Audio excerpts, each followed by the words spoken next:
Coucou, c'est Marion. J'ai une copine qui a une boutique à Montpellier. Ça fait plusieurs années qu'elle a sa boutique. La meuf, elle ouvre le vendredi et le samedi. Donc, elle ouvre 2 fois par semaine. Tu sais pourquoi ? Parce qu'elle est maman, elle a une petite fille, et aussi parce qu'elle adore faire de la céramique. Et aussi parce que elle aime bien chiner des vêtements sur Vinted, des lots de vêtements qu'elle met en vente aussi dans sa boutique. Donc la meuf, sa boutique, il y a un petit papier écrit à la main là, un petit papier de rien du tout, c'est même pas une affiche, où c'est écrit « Nous sommes ouverts le vendredi et le samedi, petit cœur ou petit soleil, ou peut-être les deux. » Eh ben, crois-moi ou pas, mais la meuf, elle cartonne.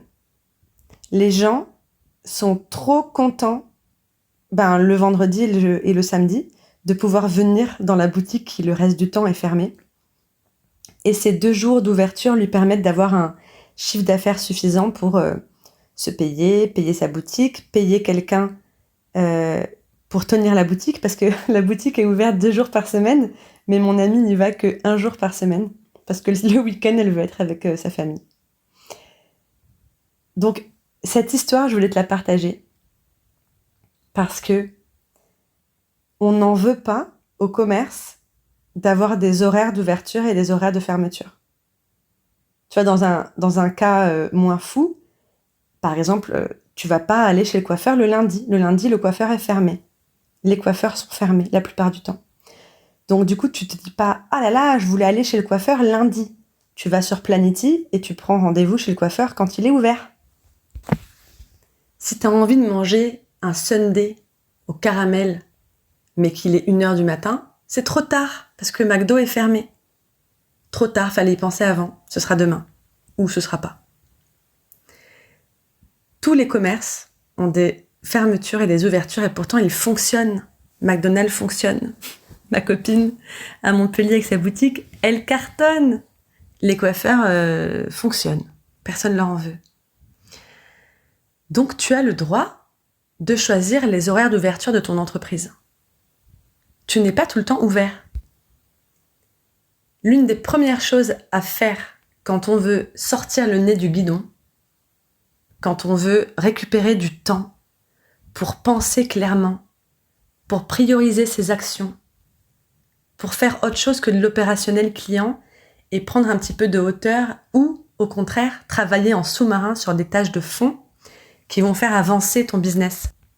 La communication, la visibilité, la prospection, le développement de nouveaux produits. La première chose à faire, c'est de prendre un jour de semaine et pas de week-end, parce que j'espère que tu as une vie, j'espère que tu as des amis, j'espère que tu as un conjoint ou des parents ou une frère, une sœur, des gens que tu vois le week-end. Ou alors j'espère au moins que tu as des activités que tu fais en dehors du travail. Donc, un jour de semaine, en tout cas un jour sur les jours prévus de travail, un jour de travail, dédié à autre chose que bosser pour tes clients. C'est fondamental, c'est essentiel, c'est obligatoire, c'est mandatory, comme tu veux, et c'est possible. C'est une question de décision. Et c'est une question aussi de communication. Et je te donne l'exemple de Mélissa avec qui je travaille en coaching individuel. Mélissa, elle est bras droit, assistante au BM, je sais pas comment on dit là. Ça veut dire que elle est à disposition de ses clients en permanence, qui quand ils ont besoin d'un truc, hop, elle répond au message et elle fait le truc. Quand on a travaillé ensemble, là, on a travaillé à ce qu'elle se réapproprie son temps.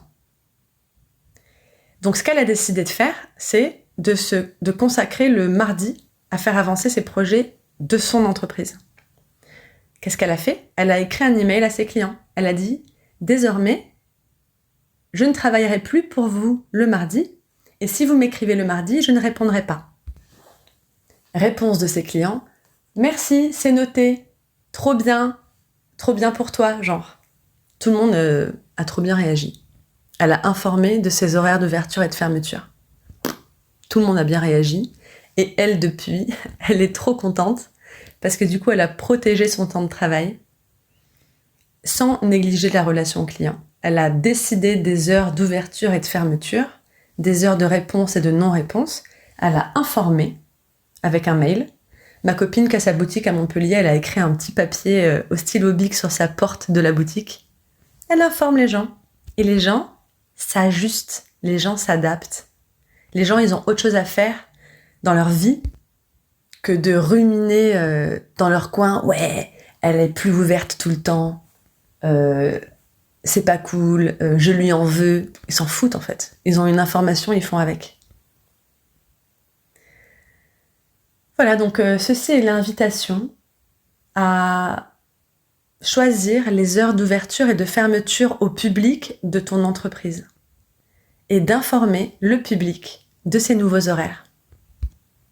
Autre astuce, si c'est pas déjà fait, programmer un email automatique. Tu sais, dans Gmail ou dans n'importe quel système de boîte mail, dans tes paramètres, tu peux envoyer un mail qui dit « Je consulte mes mails tel jour à telle heure.